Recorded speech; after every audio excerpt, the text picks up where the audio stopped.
मैं उठ के नहीं जाऊंगी।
सीटी बजाते हैं, गाना गाते हैं और फिर पूछते हैं कौन सा गुनाह कर दिया।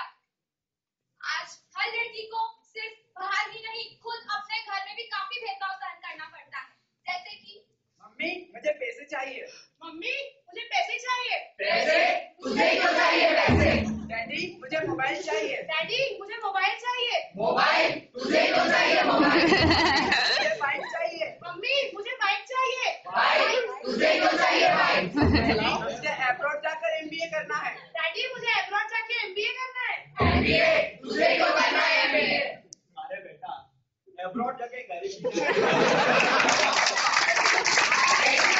अरे यार मुझे भी देखना है। फिर तेरी शादी में मुझे दहेज देना पड़ेगा। फिर तू तेरा ससुराल चल जाएगा।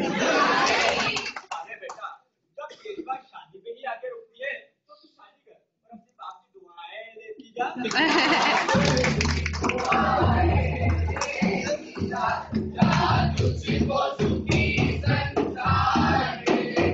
अरे जब घर में ही नहीं लड़कियों का हित तो बाहर कैसे रहे वो सुरक्षित?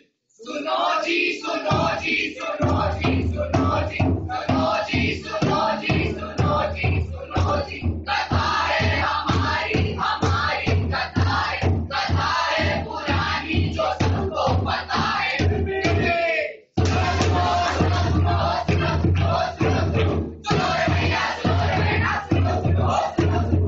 कथा है पुरानी ये सबको पता है, पर अब ये कथा कथा नहीं रही। हम सब देखते हैं, सुनते हैं, महसूस करते हैं, रिएक्ट तक नहीं करते, बोलते तक नहीं। क्यों? चलती है कानों से बारह चलती है कानों से बारह। तुम क्यों रहे हो? अरे मैडम देखा ही तो है। ये क्या कर रहे हो? तुम्हें शर्म नहीं आती? अरे मैडम जी आवे तो है पट्टन ने देखते चली जावे। अरे मेरी जाने भाई ये मुझसे क्या पूछती हो? ये तो उससे मुझे जिससे तुम्हें इतनी शिद्दत से बनाया है। मेरा रास्ता क्यों रोका? जी आपने तो वही साथ ही रोकी। क्यों बजा रहे हो? अरे डार्लिंग बेटी तो बजाई है कौन सा इसमें तिराइम कर दिया। जवानी तेरी चाल मस्तानी कदर नहीं हो रानी तितली उड़ी बस में चढ़ी जगह न मिली ड्राइवर ने कहा आजा मेरे पास। तितली बोली बंद हट बदमाश। तितली उड़ी बस में चढ़ी जगह न मिली ड्राइवर ने कहा तितली बोली बदमाश। तितली उड़ी बस में चढ़ी जगह न मिली ड्राइवर ने कहा आजा मेरे पास। तितली बोली बंद हट बदमाश। तितली उड़ी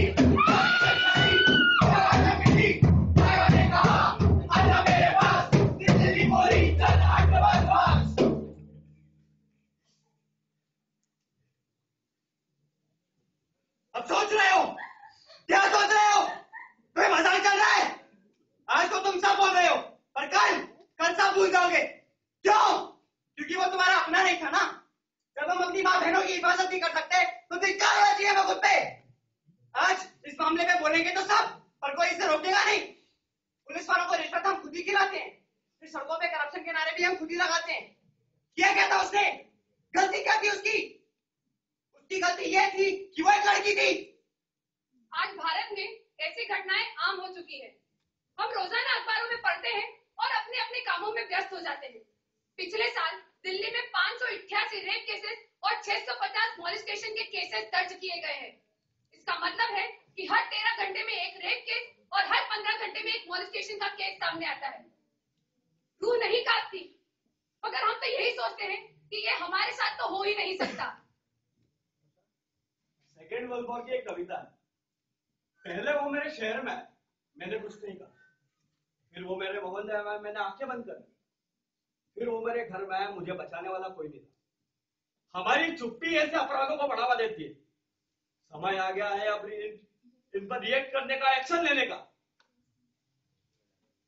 यदि आप अपने आसपास, अपने कॉलेज कैंपस, कॉलोनी, शहर, गांव, कहीं पर भी ऐसी घटना होते देखते हैं तो उसे दबने ना दें। तुरंत जाके उसके खिलाफ रिपोर्ट करें। यदि आपको आपके घर, स्कूल, कॉलेज कैंपस में किसी भी लड़की के व्यवहार में जरा सा भी बदलाव नजर आए तो उससे बात करें, उसे अनदेखा ना करें। अगर आपकी बहन, दोस्त या कोई भी लड़की किसी के बारे में शिकायत करती है तो उसका विश्वास करें, उसे अनदेखा ना करें। फिजिकल अब्यूज करने वाले कोई प्रोफेशनल क्रिमिनल नहीं होते, वे कोई भी हो सकते हैं। हमारे रिश्तेदार, पड़ोसी, दोस्त, यहाँ तक कि हमारे भाई भी। अपराध सहना, अपराध देखकर चुप रहना, अपराध देखकर अपनी आंखें मूंद लेना, ये सब अपने आप में एक सामाजिक अपराध है।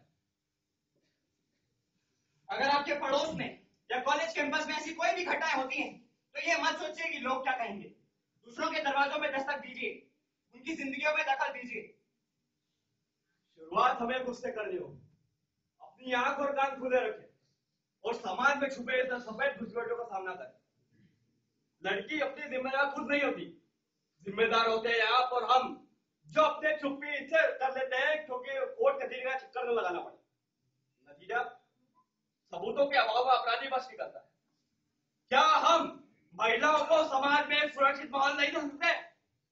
शुरुआत हमें खुद से करनी होगी।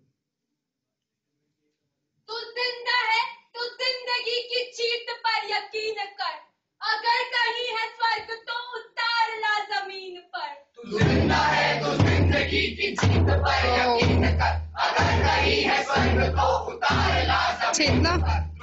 मेरी गोदी में से हटा ना।